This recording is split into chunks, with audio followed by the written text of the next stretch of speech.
भाई एडिडास का जूता डाल के अंदर में सफेद कपड़े पहन के ना भैंस पालन कर लूं, जी वो है यूट्यूब का अल्लाह है जी वो धरातल जीरो है। जब आप धरातल पे जाओगे ना जी वो जीरो है। अब मैंने ऐसे ऐसे आदमी देखे हैं भाई साहब वीडियो कॉल पे दूध दिखा दो, टाइम नहीं है। भाई फिर तू भैंस खरीदे क्यों? सही बात है। तेरे पास अगर 5 घंटे दूध देखना का टाइम नहीं है जी तो इसने पूरी साल दूध कौन का? मतलब लेबर वाले दूंगे, तू भैंस ना रहने दे भाई। हाँ तेरे पास दूध देखना का टाइम ही नहीं है। हाँ संघर्ष तो काफी रहा भाई साहब, यहाँ ना सिखाने वाला कोई नहीं है फील्ड में। हाँ जी यहाँ वो बादाम खाने से कल नहीं ठोकर खानी पड़ा है, सही बात आप है। सीखना पड़ा है। राम राम सभी पशुपालक साथियों, मैं सुनील आपके अपने YouTube channel Rajesh Gurjar dairy farm पर हार्दिक स्वागत करता हूं। दोस्तों, मैं आशा करता हूं आप सभी स्वस्थ होंगे, खुश होंगे और अपने सपनों को साकार करने के लिए दिन रात मेहनत करे होंगे। दोस्तों, आज की वीडियो बहुत शानदार होने वाली है। जैसा कि आपको पता है भाई, मैंने अपने आजकल जो पॉडकास्ट चल रहे हैं वैसे ही मैंने भाई थोड़ी सी अपने जो पशुपालक है उसमें ये थोड़ी पहल करने की सोच की है।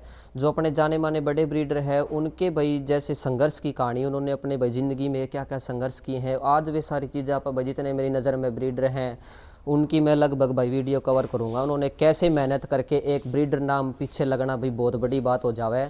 और भाई आपने जो अपने हरियाणा के सिंगर है, कलाकार हैं, उनके तो बहुत भाई इंटरव्यू पॉडकास्ट देखे होंगे सारा के भाई इंटरेस्ट लेके केडी वर्सेस डांडा न्योली वाला स्वाद लेके इन सारी चीज़ों में। लेकिन इससे थोड़े हटके भाई आप आज अपनी नॉलेज की बात करांगे। तो इसी कड़ी में आज की पहली वीडियो आप लेके आए हैं अपने जाने माने ब्रीडर पवन गणगस के पास पहुँचे भाई। उन्होंने जैसे भाई पूरी अपनी ज़िंदगी में जो संघर्ष किया है, पीछे की उनकी कहानी है, यहाँ तक पहुँचने का जो सफ़र है, आज वो आप अपनी वीडियो में कवर करांगे, उनसे बातचीत करांगे। और इससे हमें भाई बहुत कुछ हमारे जीवन में हमें सीखने को मिलेगा कि भाई कैसे पशुपालन के अंदर हमें छोटे लेवल से जीरो से उठ के ऊपर इतना बड़ा मुकाम हासिल किया है। और भाई काफ़ी भाई हैं जो भाई चाहते भी हैं कि हम भी ऐसे भाई ब्रीडर हमारे नाम के पीछे लगे, हम भी अच्छा पशुधन तैयार कर सके, हमारा भी नाम हो। तो मिलते हैं, चलो जी आज की शुरुआत करते हैं वीडियो की। राम राम चा जी। राम राम भाई, आपका चैनल देखने वाले सभी व्यू को मेरी तरफ से हाथ जोड़ के राम राम भाई। तो चाचा जी, सबसे पहले आप बात करांगे अपने मतलब मेरा पहला सवाल ये रहेगा, आपने मतलब पढ़ाई कहाँ तक कर रखी है अभी? मैं बीएससी कर रखी हूँ न्यूट्रिशन से। आपने बीएससी कर रखी है न्यूट्रिशन से। हाँ। तो जैसे बीए कि कहने मैंने डीएन कॉलेज से। हाँ जी, तो जैसे कि हर माँ बाप चाहता है कि भाई उसका लड़का लगा ले, अपना बेटा लगा ले कि भाई एक जॉब की तरफ जावे, हाँ। एक नौकरी करे। भाई इस काम धंधे में आपने पता है भाई हर कोई थोड़ा सा पीछे हटे। तो आपने कैसे भाई सोचा कि भाई मुझे इसी फील्ड में जाना है? बस स्टार्टिंग से ही रुझान सा हो गया था। देखो पशु तो सारी उम्र से ही रखते हैं गांव के माहौल के हिसाब से। हाँ जी लेकिन बस स्टार्टिंग में अपने पशु देखते थे तो स्टार्टिंग से पिताजी अच्छी भैंस रखते थे हाँ जी और बैलों का भी बहुत अच्छा शौक था। हिसार का जब मेला लगा करता ना हाँ जी तो स्टार्टिंग में 62,000 रुपए की जोड़ी, जब 20-25,000 की जोड़ी बिका रही, 62,000 रुपए की जोड़ी अपने पिताजी ने बेची थी सार मेले में। अच्छा जब से ही शौक लग गया था। जी तो अपन तो भाई साहब कदे आज तक नौकरी देखो वो तो मिलती ना मिलती वो तो एक आगे की बात है। अपन तो आज तक कभी किसी फार्म ही अप्लाई नहीं करा किसी नौकरी के लिए। अच्छा, आपने कभी ट्राई नहीं ट्राई किया? नहीं किया। अपन तो मिलती ना मिलती आप किसी ने नहीं कह सकते भाई मिले थी ना मिले थी जी ना। वो कंधे पे लोगों ने डाला अपन 4 छोड़ रखी है 5 छोड़ रखी है। जी अपन तो फर्म में नहीं भरे भाई, अपना नाम भी तो जीरो है। हाँ। और आपने मतलब कितनी उम्र में अपना इसमें फील्ड में काम स्टार्ट कर दिया है? भाई उम्र तो देखो तो जामा जितने सोचे बालक वही जी। बात है, बढ़िया का लड़का तराजू लेके आओ है हाँ और बैठ जमींदार वाला तो ट्रैक्टर में ऐसे पकड़ के आओ शुरू सही बात है। मेलम जाओगा जब भी वो तो ट्रैक्टर ही मांगेगा हाँ और बढ़िया वाला तखड़ी मांगेगा। जी तो वो है काम तो लगभग 16 की एज में सीखने लग गए थे भाई, अच्छा काम है यूँ। अच्छा और 2010 में अपन पूरी तरीके से इस पे पकड़ बना ली थी भाई, आप ये अपने हिसाब से करांगे जी पिताजी और तक भाई आप मामी हमारे हिसाब से इसमें कुछ नया करने की सोचांगे। जी। तो फिर 2010 तक अपन ने इस पे ब्रीडिंग करना स्टार्ट कर दिया। अच्छा, तो 2010 में आप एक पहला पशुधन लेके आए, उससे पहले आपके पास थे? पशु थे भाई साहब, उससे पहले काफी अच्छी अच्छी भैंसें थी अपने पास, जी बहुत अच्छी भैंसें थी। लेकिन वो भैंसें वही काम था, जब तो ब्याह गई घर पे दूध पी लिया, हाँ किसी टाइम में एक ने दूध दे दिया फिर वो नाट गई, फिर उस टाइम पर दूसरी ब्याह गई। 2-4 पशु थे अच्छा थे अच्छे वो भी उस टाइम पे। जी लेकिन फिर उनमें अपन न्यू कौन था भाई, फिर वो बिकवा गई। वो उस टाइम पे इतनी न्यू भी कौन था, वो कितना दूध देवे हैं ना था। हाँ गराज उस टाइम पे ना बिजनेस के हिसाब से, उस टाइम आज से 15-20 साल पहले गांव में कोई बिजनेस के हिसाब से पशु नहीं पाला करता। अच्छा, दूध बेचने का ट्रेंड ही नहीं था पूरे किसी भी गांव की स्थिति उठा लो। घर घर का दूध होया बस वो करता। घर के अपने 2-4 पशु रखा करते, जी। वो एक दूध दे जाता, वो एक नाट गया, दूसरा ब्याह गया, बस वो उसी हिसाब से हाँ चलिया करता। तो 2010 में अपना रुचि बनी जी। तो अपने घर के ने कह दिया भाई तेरे पसंद उसी भैंस खरीद ले, हाँ। तो 7-8 दिन घूमे भाई साहब आते। अच्छा 7-8 दिन घूम के, सर्दियों के दिन थे यही, जनवरी के। जी। धनोठी गाँव है सिद्धमुख से, इस सॉरी शिवानी से सिद्धमुख रोड पर, अच्छा राजस्थान का पहला ही गाँव है। जी। जब भैंस के भाव 60, 70, 65 के होया करते, अपन 1,15,000 रुपये की दूसरे ब्यात की जोटी दूध तोल के लिए 22 की उस टाइम पे 2010 में। 2010 में जी। जनवरी के, तारीख तो कंफर्म नहीं है लेकिन जनवरी है, पूरी सर्दी पड़ेगा। जी। तो आपको किसी ने कहा नहीं भाई इस रेट में आप इतना पशुधन महंगा खरीदने लग रहे उस टाइम पे? देखो बाहर वाले कहने वाले थे काफी, लेकिन जो मेरे साथ था, एक दो मेरे गांव का मित्र था, हाँ। अगर क्या स्पोर्ट थी, बाहर वाले तो कहने वाले थे भाई 60,000 में मिल जाती, मैं 70,000 में मिल जाती। हाँ। नहीं पता था 60-70 मिल जाई, लेकिन वो कितने दूध वाली मिलती वो मौके की बात है। अगर वाले साथ में तो जी सारी चीजें। हाँ कोई नहीं, घर के ने सोचा भाई ठीक है 20, 30, 50 महंगी होगी, हाँ तो अपन ने उस पर फोकस कर लिया। जी। उसके नीचे मेल था, अपन नहीं पता वो किसका था किसका नहीं था। अच्छा वो मेल अपन ने सोचा, सुनी थी भाई जब तक भाई कटड़े भी अच्छे बिकते हैं, जी। भैंस का दूध अच्छा था, तो मेल तक ठीक दूध दध पिया दिया, अपना भी ट्रेंड सा कटड़ा तैयार कराने। हाँ जी। वो कटड़ा है 1.5 साल रुपया, 1.5 साल के आसपास कटड़ा हुआ था। हाँ जी। एक 80 का व्यापारी आया करता अपने गांव में, अच्छा उसका कोई रिश्तेदार डायरी कर रहा था रोहतक। जी। मजाक मजाक में मैंने 50,000 रुपये भाग रहा था उस टाइम। उस टाइम वो 45,000 रुपये का कटड़ा ही बिक गया। अच्छा। फिर सोचा भाई जो सच्चाई है, ये लोग झूठ नहीं बोलते हाँ भाई। मान लो उस टाइम पे भैंस भी क्या दी, उतने रुपया का कटड़ा ही बिक गया। जी। तो वो बस चढ़ता चढ़ता फिर अब शौक सा आपने पता, जब पैसा आने लग जाए ना, हाँ जी। फिर शौक बिजनेस में बदल जाता है। बस वो शौक भी हो गया और इनकम भी होने लगी। हाँ। बस वहीं से फिर बस अपने पास मैं एक सबसे बड़ा श्रेय इसको दूं, डॉक्टर ब्रजलाल होया करता VS मेरे गाँव। अच्छा उसने मेरे को 2 ही बात सिखाई थी। जी। एक तो प्राइवेट सीमन से बच के रहना जी। भाई, क्या भरोसा वो क्या भर रहे हैं और क्या बेच रहे हैं। हाँ जी। जब अपने पास इतनी बड़ी संस्था की सुविधा है हाँ और जायज रेट है 30 रुपये, जी। को 500 लगाने नहीं, को 700 लगाने नहीं, को 1000 लगाने, को हाँ। 200 लगाने, 30 रुपये जायज नॉर्मल रेट है। हाँ जी। ये तो बाद में बंद हुए हैं, आज तक 2 साल पहले तो आपने पता है HLDB में अंदर फार्म पे कोई जाओ सीमन लेके आओ। हाँ जी। ये बना अल्लाह तो 2-1 साल से होया है भाई सीमन मिलने बंद नहीं हुए। जी। तो अपन लगभग सारे सीमन सरकारी यूज करें। अच्छा। और एक ये था, मैं खुद AI तो चाहे मैंने बाद में सीखी थोड़ी सी, लेकिन मैंने 2010 में सिलेंडर ले लिया। अच्छा 2010 में आप सिलेंडर? हाँ सिलेंडर मैंने खुद का ले लिया था। मैंने भरोसा नहीं करा भाई साहब, कल आपको क्या गड़बड़ कर दे, किसी का कोई भरोसा नहीं। अपने खुद पर्सनल यूज के लिए जी। 2010 में मैंने सिलेंडर खरीद लिया था। वो डॉक्टर की मेहरबानी है, हाँ। उन्होंने ही मेरे को उस लिए गाइड किया था भाई सामान आपका होना चाहिए, अगला बार से आओ के लेके आओ, के नहीं लेके आओ। सही बात है। वो उसकी रफ सिस्टम में आप समझो, ये जो डॉक्टर घूम रहे ना कई बार, हाँ जी। वो गैस खत्म हो गई, वो सोचा कल गलवा लें, कल गलवा लेंगे। फिर वो एक ट्रेंड सा भी है गाँव में, आप सुनते हो सीमन से तो भैंस कंसीव नहीं होती। हाँ। तो वो ही कारण है, अगर आपके पास सारी चीजें सही है ना, जो तो सीमन 100 का 100 ही रुका है। आम पशुपालक है आजकल उनके ये भय ज्यादा हो रहा है जी, भाई सीमन से हमारी भैंस मानने को नहीं, कंसीव हो गया को नहीं, कंसीव तो मैं सीधा बताऊं क्रॉस कराओ। समस्या क्या हो रही है सुनील, ये समस्या सबसे बड़ी जो AI वर्कर घूम रहे ना, हाँ जी।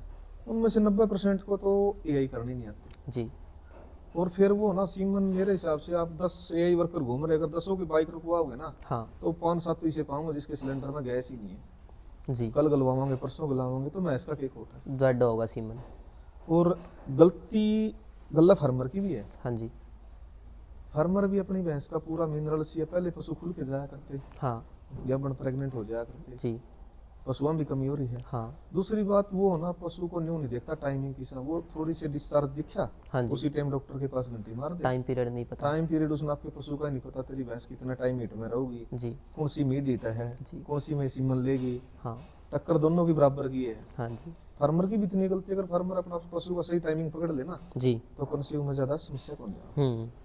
और ज्यादातर समस्या देखो, जो ज्यादा दूध वाली भैंसें हैं ना, उन्हीं की ज्यादा संभाल है। हाँ जी। आपने देखा होगा जो भैंस 8, 10, 12 किलो देती है, वो हर साल बच्चा देती है। हाँ देती है। उसकी उसमें ना, उसकी तो वो तो चाप सुखी थोड़ी घेड़ दो, जी। फिर भी उसका शरीर पूरा हो जाएगा।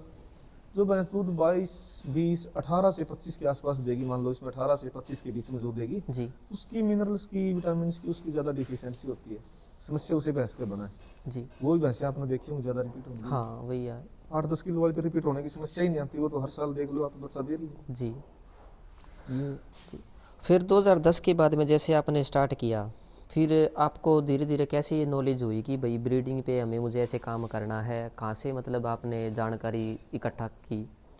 घूमे तो काफी इसके बारे में, वो आपको बताया ही था मैंने, घूमे तो काफी हाँ। हाँ। लेकिन इसमें समस्या ये मेरे डॉक्टर की ही सबसे बड़ी मानुस रही। अच्छा, उसने उन्होंने मेरे को गाइड करते अच्छा रहे। गाइड वो मेरे किया। गाँव में लगभग 6-7 साल रह के गए। हाँ जी। टोटल वो 9 साल रह के गए थे। अच्छा। तो 6-7 साल वो अपनी देख रेख में रही। जी। तो उन्होंने गाइड किया, तो ब्रीडिंग करने में ही फायदा है। हाँ जी। फिर भगवान का साथ रहा भाई, अच्छी फीमेल आती रही हाँ और फीमेल कंसीव होती रही। जी। आई साल भैंस प्रेग्नेंट होकर आई साल भैंस बच्चा देती रही। जी।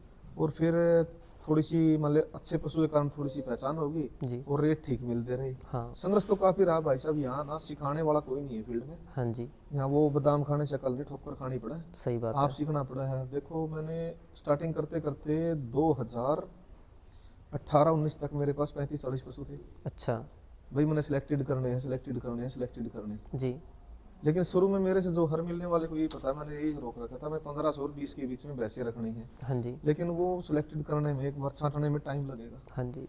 तो इतने पशुओं में से उसको सीमन लगाता रहा। नहीं ऐसी नहीं, मैं मेरे पास 100 के 100 ही रिजल्ट आए हैं। हाँ। ऐसी भी आई है, मैंने भी 3-3 साल जाने के बाद भी 70-70 हजार की बेचनी पड़ी। अच्छा। बैक लग जाता है, कोई न्यू नहीं, बस 100 की 100 किसी सीमन की कोई गारंटी नहीं है। जी। एक आप पे थोड़ा सा न्यू भरोसा है पर रुका, हाँ अगर अच्छा हो जाएगा। अच्छा, लेकिन आप न्यू किसी ने नहीं कह सकते कि भाई ये भूल है 100 का 100 रिजल्ट देगा। उम्मीद है देगा। उम्मीद पे दुनिया कायम है। जी। अपन अभी 60-60, 70-70, 80-80 हजार की बेचनी पड़ेगी। जी। भाई आप पे सारी ये न्यू अपनी को 5-4 लाख की थोड़ी बिकी है, वो अपने गला भी बिकते हर एक बुल के रिजल्ट देखने हाँ, को हाँ, नहीं हाँ। मिलते। लेकिन है ना मेरे हिसाब से अपन ट्राई आप ही करी लगभग बुला के। हाँ। HLDV में जितने बुल थे ना, हाँ जी। तो ट्राई आप ही कर दे रहे। HLDV की बहुत देखो डॉक्टरों का बहुत साथ था, जी। वो भी कर दे रहे, यू लगा के देख ले, यू लगा के देख ले। M416 जोटी भी अपने पास ही भी आई थी, सबने हाँ। पता है। जी। FT 328 पे भी ट्राई आप ही करी थी, हाँ जी। 83 पे भी ट्राई आप ही करी थी। जी। तो वो बात है, अपन ट्राई बहुत बुला पे करी। और अभी वो 2 जोटियां थी आपको दिखाई थी, वो उससे वो और उससे हाँ। वो भी ट्राई आप ही करी। जी। तो वो टाइम तो खोया है, लेकिन सारे बुला के आप ये तसल्ली भी नहीं कह सकते। जी। लेकिन कुछ बोलो ना अपने पास से लगभग HLDV के 99% बुलों ने अच्छे रिजल्ट दिए, जी। दूध वाली निकली हैं जोटियां। तो आपको इस फील्ड के अंदर कभी ऐसा लगा कि भाई बस अभी मेरे भाई आगे नहीं चल पाऊंगा, मैं नहीं कर पाऊंगा? कभी नेगेटिव ख्याल आया इस बारे में? ना नेगेटिव ख्याल तो नहीं आया। इसमें सबसे मोटा काम एक ही है, इसमें जो बंदा अगर लेबर के सहारे बैठा ना, हाँ। वो कामयाब नहीं है। अच्छा। चाहे वो आज हो चाहे कल हो, जी। इसमें तो खुद उठना पड़ेगा सुबह 4 बजे। हाँ। वो आदमी कामयाब है। भाई एडिडास का जूता डाल के अंदर में सफेद कपड़े पहन के ना भैंस पालन कर लूं, जी। वो है यूट्यूब का अल्लाह है। जी। वो धरातल जीरो है। जब आप धरातल पे जाओगे ना, जी। वो जीरो है। अब मैंने ऐसे ऐसे आदमी देखे हैं, भाई साहब वीडियो कॉल पे दूध दिखा दो, टाइम नहीं है। मैं भाई फिर तू भैंस खरीदे क्यों? सही बात है। तेरे पास अगर 5 घंटे दूध देखना आने का टाइम नहीं है, जी। तो इसने पूरी साल दूध कौन का? मतलब लेबर वाले दूंगे, तू भैंस ना रहने दे भाई। हाँ। तेरे पास दूध देखना आने का टाइम ही नहीं, तो भैंस का लेके करा भी कहेगा तू? ज्ञान की कमी नहीं है। हाँ बस वही बात है ना, इस पे यूट्यूब का कुछ और है, धरातल कुछ और है। जी। कमी तो है ना, देखो इसमें बहुत झेलनी पड़ा आदमी ने। हाँ। कहीं फील्ड वाले मार रहे हैं जमींदार को। जी। आपने देखो जमींदार धीरे धीरे कमाया, जी। बड़ी मुश्किल से कमाया, कोई टोटा में भी गया, कोई कुछ हुआ। जी। फील्ड वाले सारे आज कोठियां बना गए। हाँ। तो इसमें तो कमियां तो बहुत हैं, आपने सीखना पड़ेगा सारा कुछ, कोई सिखाने वाला नहीं है यहाँ। जी। आपके साथ जो बीतती रहो उनने सीखता रहो आदमी। हाँ जी। बस ये संघर्ष है भाई, चलता रहे। हाँ। लेकिन आज सक्सेस है भगवान की दया से, आज न्यू कैस काम आने वाली अपनी जनरेशन दूध देगी। जी। जी। क्यों चौथी 5वीं जनरेशन थोड़ी सी संतुष्टि नहीं होगी भाई, 5 पीढ़ी होगी, जी। 5-4 पीढ़ी वाला बुल देख लिया, तो उम्मीद है आने वाली जनरेशन दूध दे दे। जी। आप काफ़ी कंपटीशन में जो मेले लगते हैं उनमें भी गए हो, हमेशा जाते भी रहते हो, तो कभी आपके मन में ख्याल आया कि भी कंपटीशन में आपने भी कभी पशुधन तैयार किया हो, लगाया हो? भाई मेरे तक एक मेरा मित्र अम्बाड़ा साइड से, अच्छा। उसने मेरे को 7-8 साल पहले ये बात कही थी। जी। मैं उसको बोला, उसके पास मेरे से 21 नहीं 25 पशु थे जी। अपने से, मान लो अच्छे। हाँ। वह अपना 20 था तो उसका 25 था। जी। मैं उसको बोला मेले में क्यों नहीं जाता? मतलब पवन इतनी मेहनत करो कि मेले वाले पशु लेने अपने घर आए।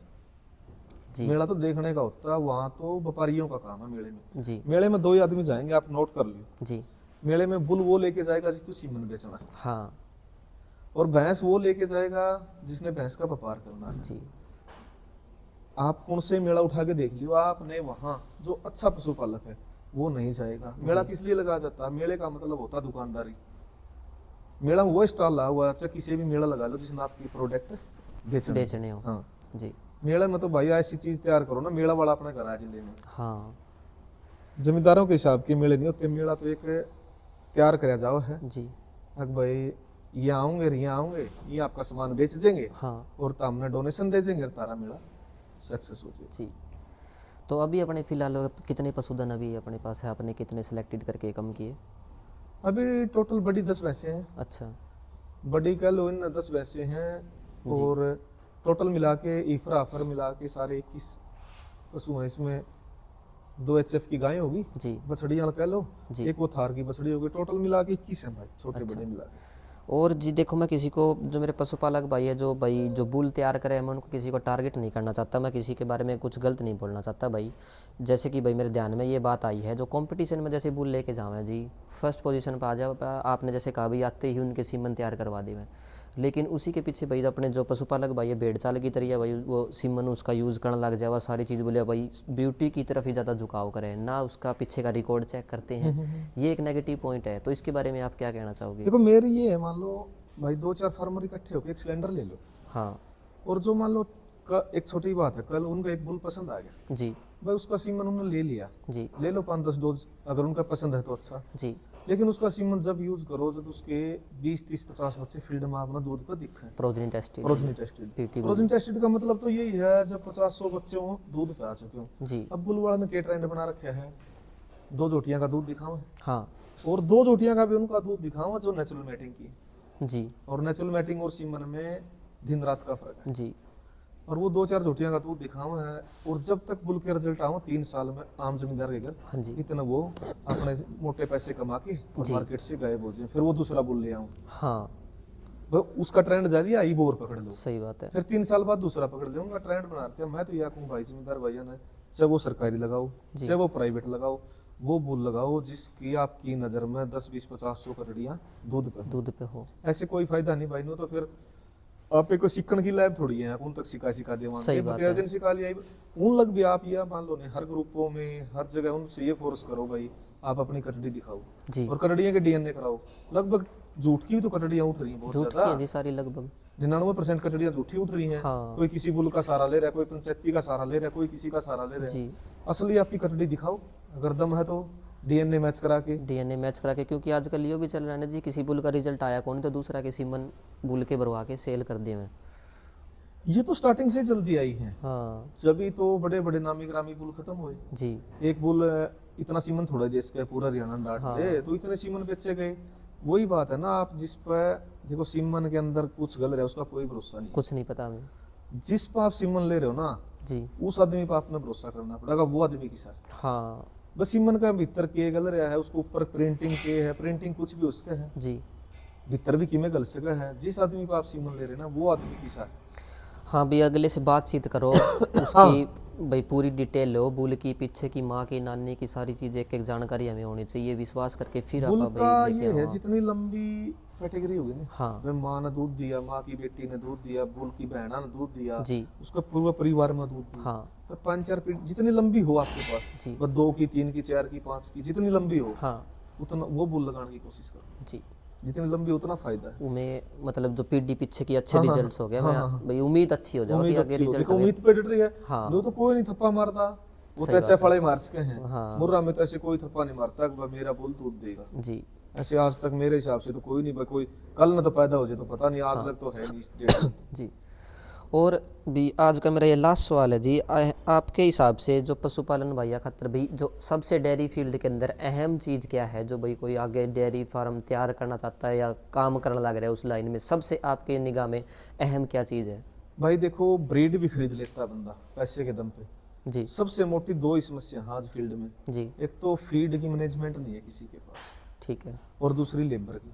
ठीक अगर इन 2 समस्याओं का आपके पास समाधान है तो इस काम में आना, ठीक है और नहीं तो भाई साहब देखो सारी उम्र फिर वही भेड़ चाला धक्का में धक्का आपका लगा रहेगा। जी ब्रीड की तो पहचान कर लेता है वो, नहीं तो उसका सर्कल में यार दोस्त इधर उधर कम के मिल जाएगी, कोई बड़ी बात हाँ नहीं, जी पैसे लगाओगे सब कुछ मिल जाएगा। हाँ लेकिन आपने एक 20 किलो की भैंस ले ली कहीं से, जी फिर आप भैंस वाले का खोट निकालोगे, भाई उसकी मैनेजमेंट थी वो, जी आपके पास 20 देगी ना, आपने ये तरीके से भैंस खरीदनी है, आप इसका 20 निकलवा लोगे कि नहीं?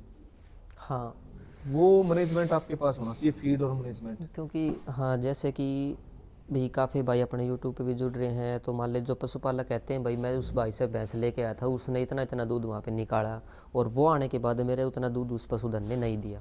फिर वही तो मैं बात कहूँ, उस बंदे की क्या तो फीडिंग थी, हाँ उसका टाइम क्या था। जी अभी पंजाब में है ना भाई साहब, पंजाब की बताता हूँ मैं, कई मित्रों से मिलते हैं, अपने हरियाणा में फीडिंग का अलग टाइम है, आपने पता? जी पूरे हरियाणा का लगभग हाँ सिर्फ 2 घंटे सुबह, 2 घंटे शाम, जी 20 घंटे पशु बाहर बैठता बिना जुगाड़ी करे आराम से जुगाड़ी करे, relax कच्चा हो बैठ के। पक्का, वो जैसी सुविधा जिसने दे हाँ रखी है। जी वहाँ क्या करते हैं, इतनी बड़ी बड़ी कुरली बना के उसको पूरा मटेरियल मिक्स कर देते हैं, हाँ पशु सारा दिन घूमे, जो उसमें दाना नहीं मिलता उसमें, जी वो साइलेजर वो मिला के। जी अपने हरियाणा में फीडिंग और तरीके से होती है, थोड़ी थोड़ी के ऊपर दाना पहले दिया जाता है पशु हाँ। को। पूरे हरियाणा की ये हिस्ट्री है, ये हिस्ट्री है। बस सीधा दाना दिया जाता है, बाद में पशु को हरा या तूड़ी जी बाद में दी जाती है। वो फीडिंग गाय की तरह करें टीएमआर बना के, हम्म फिर वो पशु है ना वहाँ दूध से टूट जाता है, जी फिर वो को वहाँ से तोल के ले आता है, ऐसे हुआ था। तो वही बात है ना, सबसे बड़ी समस्या फीड की मेरे हिसाब से लेबर से भी बड़ी समस्या है। हाँ, एक तो मतलब जो पशुधन भाई पूरे दिन चरता ही जाओगा तो उसको जुगाड़ी कब करेगा। सलाइवा और का सलाइवा ही मैटर है इसमें, सलाइवा जितना अच्छा होगा ना, हाँ आप कौन क्या करते हैं भाई, मुंह सूख गया आदमी बीमार हो गया, जी वो थूक सूख गया तो आदमी बीमार हो गया। हाँ वही काम है, पशु सारा दिन वो चरने चरने चरने जाओगा नहीं, जी तो फिर बार बार गोबरे करेगा, वो जुगाड़ी का टाइम नहीं उसके सही पास। बात है। अच्छा, पशु को अपन मतलब इसी बात पे एक बात ध्यान में, तो फीड में वो मतलब कितना % हमें खिलाना चाहिए। परसेंट तो ये है, मैं बताता हूँ, जैसे है ना इसके भी 3 पीरियड होते हैं। जी एक तो काविंग के 1 दिन से 3 महीने तक का होगा, हाँ एक 3 महीने से 6 महीने तक का होगा, जी और एक 6 महीने से जब तक वो ड्राई करा पे जब तक का हाँ। होगा, फिर एक ट्रांजिशन होगा। ठीक है। 4 पीरियड हो गए पूरा 12 महीने के, सही तरीके से देखा जाओ। हाँ जी शुरू वाले 3 महीने में आप कम से कम 20 से और 22 के बीच में प्रोटीन रखना चाहिए, ठीक है। और उस टाइम एनर्जी की भी हाई जरूरत होती है पशु हाँ को। फिर बीच में आप ये एनर्जी घटा सकते हैं, प्रोटीन अपना 20 में भी काम चल सकता है, ठीक जब वो 3 से मिड बोलते हैं उसमें, मिड पीरियड और लास्ट में आप 16-17 प्रोटीन में भी अपना काम चल सकता है। ठीक है और फिर अपन ट्रांजिशन देना चाहिए। जी लेकिन अपने समाज में एक धारणा है, जब पशु दूध तो नाट जाए ना, हाँ उसका दाना बिल्कुल बंद कर दे, बिल्कुल बंद कर दे, सूखी तूड़ी में सूखी उस पे तूड़ी में चाले उसमें जनों की में खोट कर दिया, उसकी कूण में बांध देंगे दूसरे दिन। हाँ उस टाइम उस पशु ने सबसे ज्यादा जरूरत है, आप देखो ना उसके पशु के बच्चा भी पड़ गया, जी उसने आगे बच्चा भी देना है, हाँ बच्चे का भी वेट, एक भैंस का एवरेज वेट मानना तो 40 से 60 किलो के बीच में आओ बच्चा। जी तो कहने में आगे सारा प्लेसेंटा और अड़ंग बड़ंग होके सारा सिस्टम 1 क्विंटल शुद्ध उसने पेट में तब निकला है। हाँ पहले वो चरा नहीं रखा, हाँ फिर कहेंगे हमारा पशु का कीटोसिस हो गया, फलाना हो गया, हमारा पशु बैठ गया, दूध पर नहीं चल रहा, ये नहीं होया। और एक है ना, मैं आपको सबसे मेन बात बताता हूँ, जी आज तक फील्ड में सबसे मोटी समस्या है प्राइमरी। और प्राइमरी कहाँ से होती है, जब पशु 90% आदमी वही फैल है, काविंग के बाद पशु नहीं चरता। जी आपने भी सुनी होगी फील्ड में, हाँ। हमारा पशु कल ब्याह था और चरना छोड़ दिया। जी और पशुपालन की प्राइमरी है, अगर जिस आदमी ने पशु ही नहीं चराना आंदा नहीं, जी तो फिर वो फैल ही है इसमें। फैल है। और 90% आदमियों की वही कहानी है, और वो कहानी वहां से शुरू होगी जब आपने ट्रांजिशन संभाल लिया होगा तो। जी नहीं, ऐसा कोई दुनिया में डॉक्टर धुरंधर नहीं बैठा काविंग के बाद एकदम पशु को चरा दे। जी अगर आपके पशु ने आपने ट्रांजिशन संभाल लिया ना, हाँ पशु ने 45 दिन पहले जी और 45 दिन बाद में 3 महीने संभाल लो, जी फिर 9 महीने पशु अपना आप संभाला, आपने संभाल लेगा। हाँ आपने सुनी होगी एक धारणा, वो सबसे मोटी समस्या यही है जो आपने क्वेश्चन किया था भाई, कितना फीड चाहिए, जी। किस हिसाब से चाहिए। एक धारणा सी बना रखी लोगों ने, भाई ये भी हमारा पशु दूध तक कटना लग गया, आपने सुनना भाई। हाँ लेकिन दूध से कोई पशु नहीं पड़ता अगर पशु का टीएमआर आदमी पूरा कर रहा है, अच्छा टोटल मिक्स राशन। वो दूध की और आदमी बॉडी वेट, अब बॉडी वेट का नहीं पता। हाँ अब जितनी मेडिसिन आ रही है, फिर वो मेडिसिन का सहारा लेता है, कैल्शियम दे दिए, फलाना दे दिए। जी अभी कैल्शियम की पीपी आ गई, वो कह रहा है कैल्शियम कंपनी वाला कह 100 ग्राम दे दिए, उस 100 ग्राम में उसका कॉम्बिनेशन बिठाए ना, तो जब पशु का मान लो पशु अपने हरियाणा की बेल्ट के जहाँ पे बैठे हिसार के 50-60 किलोमीटर के, तो यहाँ 7 क्विंटल से 9 क्विंटल तक की भैंसें हैं। जी वो तो है नहीं, 5-6 क्विंटल की भैंसें तो है नहीं सही यहाँ। बात है। अगर उसकी पूरी उसको 20 किलो दूध दे रही है, जी 8 क्विंटल उसमें वेट है, जी तो उसने उसकी कॉम्बिनेशन के हिसाब से अच्छी ब्रांडेड कंपनी होती है, 1 लीटर कैल्शियम रोज की चाहिए, आराम से।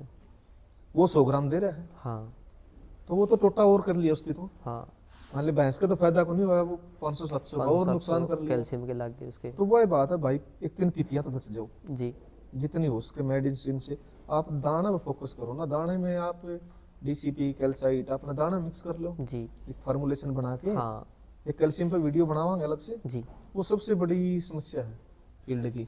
तो एक तो बॉडी का वेट नहीं है, कोई इंजेक्शन लगाओ कुछ लगाओ, जी हर कंपनी अपना 3 से 4 क्विंटल का एवरेज लगा के ना जी वो मेडिसिन तैयार करती है, हाँ। 3 क्विंटल से 4 क्विंटल तक। जी और मेरे हिसाब से पूरे हरियाणा में लगावा, फिर हिसार में खासकर लगावा, तो भाई 7 से 9 क्विंटल की भैंसें आराम से। आप ये मेडिसिन लगा रहे हैं 3 क्विंटल वाली, जी फिर कहो हमारी भैंस का इंजेक्शन लगा दिए, बुखार नहीं उतरा, ट्रीटमेंट नहीं हुआ, थनेला नहीं गया। अरे थनेला तो ना पूरी तो मेडिसिन तो नहीं दी, थनेला हाँ। कुकर जाओगा। सही बात है। तो समस्याएं तो बहुत हैं, जी लेकिन खुद सीखनी पड़ेगी। एक अपने पास सबसे मेन रखना पड़ेगा बंदे को रिकॉर्ड। हाँ, रिकॉर्ड नहीं रखते जी। एक तो अभी आप बाणिया देखो, हाँ जो दुकानदारी कर रहा है, चाहे वो कोई भी बिरादरी का कर रहा है, उसको बाणिया ही कहो, वहाँ पे दुकान कर रहा है तो सही बात है। वो आपकी बेचती चीज को कॉपी में नोट करेगा। जी अपने पास रिकॉर्ड नहीं है, और रिकॉर्ड के बगैर चलेगा ना। तो अपन राइस में इसका कौन सा सीमन ला था, ये सबसे मोटी भाग कमी इसका है। कौन सा लगावा, इन ब्रीडिंग से बचा। हाँ सिंपल सा रिकॉर्ड रखो ना, चाहे बंदा ना सीख रहा हो फिर भी सीख ले। अपनी भैंस से मान लो उसका बुखार आ गया, जी फलानी मेडिसिन था, अपना बुखार उतर गया था, डॉक्टर पे लिख लिया एक पन्ना पे, अगली बार है ना न्यूबेरा इसके यह मेडिसिन इसका काम करे, जी चुटक दे लगा दे। हाँ ये वही बात है ना, रिकॉर्ड कौन है अपने पास। हाँ। एक ये भाई नॉर्मल सी यहाँ पे थोड़ी सी जानकारी होना चाहिए भाई। अपना पशुधन अगर डॉक्टर सीरियस कंडीशन हो जाए तो अलग बात है भाई। अपने पशु का बुखार होगी तो इतना तो हमें ज्ञान होना 99% चाहिए कि भैया आप इंजेक्शन मैं लगा बताता हूँ, 99% वैसे कौमी फ्लैम की गोली से भी ठीक हो जाएगी। हाँ और जो वो 1% है ना, वो फिर डॉक्टर की समझ में पड़ जाए। जी वो तो ना एक तरीका है बना रखा है, मेडिसिन का डॉक्टर आएगा, फलाना आएगा, टिकड़ा आएगा, हाँ। फिर वही बात है, फिर वो लंबी ले जाओ, वह तो अलग मैटर हो गया जी थोड़ा। हाँ यह बात है। हाँ हाँ लेकिन बस समस्या थोड़ी सी समझण की है। जी जो आपका पशु न पशु समझ लेगा ना तरीके वाइज है, जी बंदा बढ़िया है। और भाई जिसने नॉलेज ही नहीं सोचता कि अरे भाई वो एकदम तुरंत से ही 5, 10, 20 लाख रुपए लगा हुआ, वो गलत है इसमें। ये बात है। जी। तो भाई ये थी आज की वीडियो में पूरी जानकारी। आपको जानकारी कैसी लगी? और भाई साथ के साथ भाई एक बार सारे भाइयों ने मेरे हाथ जोड़ के विनती है भाई अपने चैनल को सब्सक्राइब जरूर कर लिया करो, क्योंकि जैसे व्यूज़ आते हैं वैसे भाई आप सब्सक्राइब नहीं करते हो। आपके लिए भाई दिन रात मेहनत कर रहे हैं ताकि आप भी पशुधन के अंदर अच्छा रिजल्ट लेके आगे आ सको और अच्छे पशुधन आगे तैयार कर सको। तो ये मतलब छोटी छोटी जानकारी भाई पशुधन, जैसे मैंने हमने अभी बातें की भाई, सारी जानकारी बताई कि क्या पशुपालक को नॉलेज होनी चाहिए, ये कोई नहीं बताता। आप भाई पूरे यूट्यूब पर जी देख ले, हकीकत है ये मैंने खुद सर्च ना, किया है। यूट्यूब पे तो 2 ही वीडियो बनती हैं, एक सीमन बेचने वाले की, बस भैंस यही बेचने वाले आजकल की। ट्रेंड चाहे चल फिर रहा है। आपकी जितने ग्रुप बन रहे हैं व्हाट्सएप के, फेसबुक के, यूट्यूब, हाँ जी उनमें कोई तो आपकी मेडिसिन बेच रहा है, हाँ कोई आपकी सीमन बेच रहा है, जी और कोई आपकी भैंसे बेच रहा है। जी। इतनी फुर्सत ही नहीं किसी ना कोई रिस्क लेंदा ना, ठीक है भाई, ठीक है चल रहा है, हाँ, और लोग उसमें राजी हैं। उसमें राजी है जी। जानकारी की देखता ही नहीं है कोई, बस उसके भेड़ चाल वाला थोड़ा सा सिस्टम हो रहा है हाँ बस बस पीछे ये पीछे। देखते हैं वो 80,000 में 20 किलो वाली, हाँ वो देखना पसंद करते हैं। भाई थोड़ा सा ये सोशल मीडिया से दूर हटके और थोड़ा भाई असली जो मेन रियल लाइफ पे फोकस ना करके रियल लाइफ में फोकस करो भाई। क्या कुछ चल रहा है पशुधन के बारे में पूरी जानकारी थोड़ी इकट्ठा ज़रूर करो। और ऐसे ही भाई अपने मैंने थोड़ी पहल की है भाई, अपने जो ब्रीडर हैं, जो भाई जो आम पशुपालक है जिन्होंने अपने भाई 10-15 साल पशुपालन में दी है, उनकी आप अच्छे से सारी जानकारी डिटेल कवर कराएंगे। हर किसी से हमें कुछ ना कुछ अलग सीखने को मिलता है। जैसे भाई हम स्कूल में जाते हैं तो अपने मैथ का टीचर अलग होता है, साइंस का अलग होता है, फिजिक्स का अलग होता है, फिजिकल का अलग होता है, सारे अलग अलग होते हैं। तो सभी से हमें कुछ ना कुछ अलग सीखने को मिलता है, सभी सब्जेक्ट का अलग टीचर होता है। तो ऐसे ही ब्रीडिंग लाइन में भी हर किसी भाई पशुपालक है, उसको ब्रीडर है, उनको अलग अलग नॉलेज है। तो ऐसी भाई पहल की है, तो आप हमारे साथ जुड़े रहना। और भाई जितने भी आप कमेंट ज़रूर करना कि भाई आपकी निगाह में कोई भाई पशुपालक भी हो, चाहिए आम पशुपालक हो, जिसने अच्छा अपना उसने टाइम दे रखा है फील्ड के अंदर, अच्छी नॉलेज है, तो उसके नाम कमेंट करो, गांव का नाम कमेंट करो, कहाँ पे है भाई सुनील भाई, वहाँ पे भी उनसे कभी इंटरव्यू लो कि हमें, ताकि हमें उनसे अच्छी जानकारी आगे फील्ड में पशुपालन में बरकत हो सके, तरक्की मिल सके और ज्ञान मिल सके। तो आप भाई अपनी एक थोड़ी पहल की है, सीरीज़ चलाई है, तो इस पर भी आप थोड़ा ध्यान देना। और भाई ऐसे ही अपने जो आगे जो ब्रीडर है उनके पास अगली वीडियो अपन लेके आवांगे। तो वीडियो में ज़रूर जुड़े रहना। राम राम जी, मिलते हैं अगली वीडियो में। धन्यवाद सभी भाइयों का जुड़ने के लिए। और भाई अपने चैनल को सब्सक्राइब जरूर कर लेना और वीडियो को जो मेरे आम पशुपालक भाई हैं उनके पास शेयर कर देना, ताकि उन्हें ये अच्छी अच्छी जानकारी मिलती रहे और वो भी अपने जीवन में वृद्धि कर सके। राम राम जी।